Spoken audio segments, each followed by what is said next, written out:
이거는 나를 위한 메일이 아니기 때문에 그거를 우리는 전문 용어로 스팸 메일이라고 하죠. 스팸 메일은 아무리 잘 작성된, 아무리 예쁘게 디자인된 메일이라고 해도 읽지 않게 됩니다. 어떻게 해야 될까요, 여러분들? 자, 첫 번째 팁을 드리겠습니다. 첫 번째 팁은 바꿔 말하면 스팸이지 않아야 돼요. 스팸이지 않기 위해서는 그 사람만을 위한 메일을 보내야 됩니다. 이메일은 크게 3가지의 영역으로 이루어져 있습니다. 처음에는 인연. 내가 이메일을 보냈는데 상대방이 얘를 스팸이라고 느끼지 않게 하는 장치입니다. 나는 당신과 옛날에 인연이 있었어요 라고 말을 하는 거예요. 어떤 인연이 있었을까요? 대부분의 콜드 이메일은 한 번도 보지 못했던 잠재 고객에게 보내는 거기 때문에 인연이 있을 수가 없죠. 그럼 어떻게 인연을 만들까요? 예를 들어서 일산 킨텍스에서 어떤 전시회가 열렸습니다. 이를테면 인테리어 박람회가 열렸다고 볼게요. 거기에 이제 인테리어 박람회에 뭐뭐뭐 인테리어 업체가 부스를 차리고 나와 있습니다. 여러분들은 그냥 우연히 일산 킨텍스에 간 거예요. 갔는데 마침 그 업체를 본 거예요. 첫 번째 파트가 인연인데 그 인연에다가 어떻게 쓰는 거냐면, 안녕하세요, 저는 누구누구입니다. 제가 지난주 일산 킨텍스에서 우리 선생님 회사에 제품을 봤습니다. 제가 부스에 찾아갔었습니다. 가서 명함을 받아왔어요. 그래서 이 메일을 쓰게 됐습니다. 라고 시작을 하는 겁니다. 인연인가요? 인연이 아닐까요? 인연이죠. 그 자체가 팩트일 뿐더러 그 박람회에 온 사람으로서 당연히 그 명함을 가져가라고 한 거기 때문에 그 명함을 가져간 사람을 두고서 막대할 수는 없는 거예요. 자, 그러면 전시회에 매번 나가야 됩니까? 그건 아니죠. 모든 전시회는 거기에 부스를 차렸던 그 출품 업체들, 그 출품 업체들의 리스트가 그 박람회 홈페이지에 가면 다 있어요. 그러면 동일한 방법으로 여러분들이 이메일을 쓸 수 있을 거예요. 명함은 비록 픽업해 오진 않았지만 그 박람회에 나왔던 사람들의 리스트는 다 있어요. 200~300개가 넘는 그런 업체들에게 이메일을 쓸 수가 있어요. 어떤 인연으로요? 똑같이 쓰는 겁니다. 안녕하세요, 저는 어디어디입니다. 지난달에 있었던 모모 인테리어 박람회에 출품하셨던 걸로 알고 있습니다.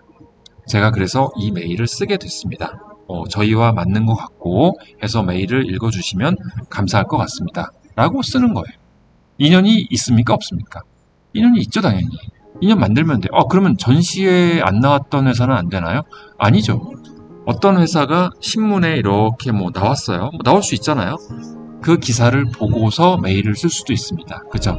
안녕하세요, 저희는 어디어디 업체입니다. 제가 얼마 전에 신문에서 선생님 회사의 그 내용을 봤습니다. 그래서 저희가 이런 서비스를 제공하기 때문에 협업 또는 제휴 아이디어가 있을 것 같습니다. 메일을 읽어주세요.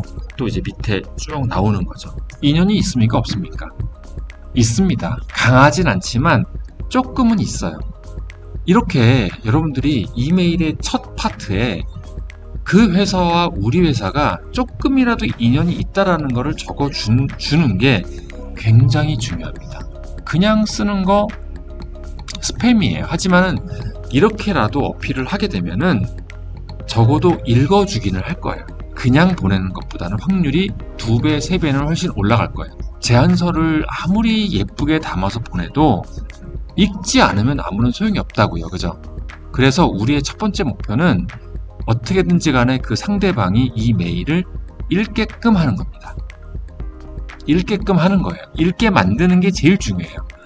제안서는 중요하지 않아요. 그렇죠? 제안서를 잘 쓴다고 되는 게 아니라 이 메일을 읽게끔 만드는 게 첫 번째 목표라는 거예요. 그렇기 때문에 그 이메일의 3가지 파트 중에 첫 번째 파트에는 반드시 너와 나의 인연, 우리는 남이 아니야, 우리는 언제 본 적이 있어, 그러니까 이 메일을 너가 읽어야 돼 라고 하는 메시지를 보여줘야 된다는 거예요. 두 번째 파트는 뭘까요? 두 번째 파트는 제안 파트예요. 제안 파트가 있는데 많은 분들이 2가지를 많이 해요. 어떤 걸 하냐면, 첫 번째는 그 이메일에다가 빼곡하게 쓰는 사람이 있어요. 이렇게 많이 볼 거야, 안 볼까요? 안 볼 것 같아요. 그죠? 복잡해서 안 볼 것 같아요. 두 번째 사례는 뭐가 있냐면, 이제 너무 길게 쓰면 또 안 된다는 거를 의식한 나머지 짧게 쓰되 첨부 파일이 있다고 이제 알려주면서 첨부 파일을 읽어보세요 라고 합니다. 첨부 파일을 넣는 거는 그나마 괜찮은데 그것도 조금은 좀 그래요. 거기에 무슨 바이러스가 있을 수도 있고 그걸 또 다운 받아가지고 또 열어서 읽어야 되기 때문에 조금 꺼리는 사람도 있을 거란 말이에요. 그래서 제 생각에는 한 5줄 정도, 한 5줄, 6줄을 넘지 않았으면 좋겠어요. 그 정도 짧은 분량으로 간단한 제안을 써야 됩니다. 어떻게? as is to be로 써야 됩니다. 현 상태가 이런 걸로 알고 있습니다. 하지만 우리의 제품이나 서비스를 도입하거나 이용하게 되면 to be가 됩니다. to be는 미래, 우리로 하여금 달라질 장점, 혜택들을 적는 거예요. 그거를 5줄 내지는 6줄의 짧은 문장으로 아주 축약해서 써야 돼요. 다 쓰면 안 되고요. 우리의 효능, 효과 이런 것들을 쭉 나열하는 것보다는 핵심 한두 가지만 적어야 해요. 한두 가지만. 그래서 이제 그 밑에 부분에다가 더 자세한 내용은 첨부 파일을 확인하시거나 링크를 가보시면 더 자세한 내용이 있으니까 참조해 주시기 바랍니다 라고 쓰는 게 좋습니다. 상대방의 그 이야기를 알고 있어야 된다는 거예요. 상대방이 스트러글하고 있지 않은 내용을 아무리 써봤자 소용없고요. 그러기 위해서는 그 회사를 좀 연구를 해야 돼요. 그러니까 어차피 복붙은 안 돼요. 그죠? 어차피 복붙은 안 된다고. 거기다 대고 복붙을 쓰면은 상대방이 별로 의미가 없어요. 읽지도 않을 뿐더러 읽더라도 거기에 별로 감흥을 못 받아요. 예를 들어서 제가 지난번에 사례를 들었던 모바일 식권 같은 거, 종이 식권을 쓰고 있기 때문에 그거를 매달마다 정산할 때 그거를 어렵게 세시는 걸로 알고 있습니다. 그게 바로 as is죠. 현재의 구축.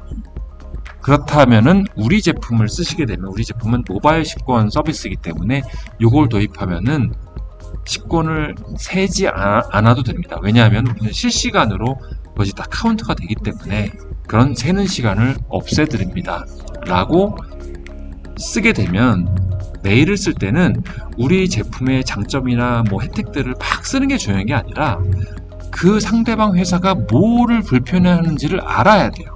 그 내용을 써주는 게 굉장히 중요합니다. 그런 걸로 알고 있습니다. 그래서 우리 제품이나 서비스를 쓰게 되면 to be로 가실 거예요.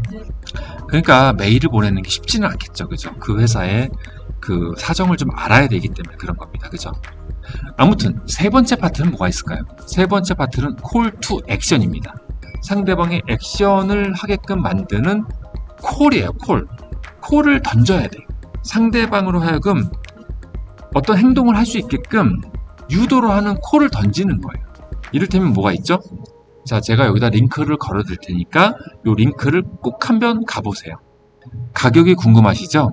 가격을 산출할 수 있는 자동 산출 그게 있으니까 여기로 가셔서 가격을 한번 셀프로 체크해 보세요. 마침 다음 주에 저희가 어떤 오프라인 행사를 하니까요, 혹은 온라인 어떤 세미나를 하니까요, 그때 와주세요. 더 자세한 상담을 받을 수가 있습니다. 그냥 우리의 제품 효용만 냅다 소개하고 가만히 있으면 상대방은 보고서 그래, 좋네, 좋은 거네 라고 그냥 그만두게 돼 있어요. 고객들은요, 시키지 않으면 일을 안 합니다. 시켜야 돼요, 일을. 이게 되게 어색할 수 있는데요, 영업하는 사람들은 고객한테 일을 계속 시켜야 돼요. 요거 하세요, 저거 하세요. 그렇지 않으면 움직이질 않아요. 견적 한번 받아보세요. 여기에 가서 유튜브를 한번 봐보세요 라고 일을 시켜야 돼요. 두 번째 파트에다가 여러분들이 강조하는 그런 as is to be를 얘기했으니까 그거를 더 경험할 수 있게끔 세 번째 파트에서는 call to action을 던져야 된다는 얘기예요. 하다못해 첨부 파일을 다운로드 꼭 해주세요 라는 거를 크게 써가지고 그 행동을 유도하게끔 만들어야 됩니다. 그게 바로 call to action이거든요. 자, 정리를 하면요, 이메일을 보낼 때 여러분들이 그냥 스팸처럼 복붙해서 보내면 절대 읽질 않아요. 그래서 어떻게 한다? 이메일은 세 가지의 파트로 이루어진다. 첫 번째 파트에서는 너와 내가 남이 아니다. 우리는 언젠가 본 적이 있었다. 인연, 커넥션, 릴레이션십을 강조해야 된다. 제가 강조하는 법은 제가 말씀드렸습니다. 그래서 그 강조를 해서 읽게 만드는 거. 그게 첫 번째 파트가 할 일입니다. 읽게 만들어야 돼요. 두 번째에서는 효용을 막 나열하는 게 중요한 게 아니라 길게 쓰는 것도 중요한 게 또 아니고요. 너무 짧게 쓰고 첨부 파일만 다는 것도 중요한 게 아니에요.